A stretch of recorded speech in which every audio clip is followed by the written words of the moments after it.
तुर्की के आखिरी सुल्तान का नाम था सुल्तान हमीदुद्दीन। उसकी जो नौकरानी थी उसका नाम था जीनत। फूल के बिस्तर पर बादशाह सो रहा है, फूल का बिस्तर लग रहा है। सोचा कि अभी बादशाह को आने में देर है, सो करके देखना चाहिए कि फूल के बिस्तर का मजा कैसा होता है।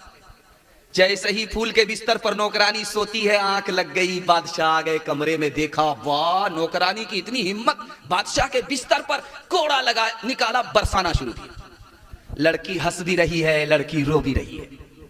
बादशाह को बड़ी हैरत हुई, ओ नालायक लड़की, बादशाह के बिस्तर पर सोने की गलती की इसलिए कोड़ा मारा। तुम्हारा रोना तो समझ में आ रहा है कि तुमको चोट लग रही है इसलिए रोती हो, लेकिन हंसती क्यों हो?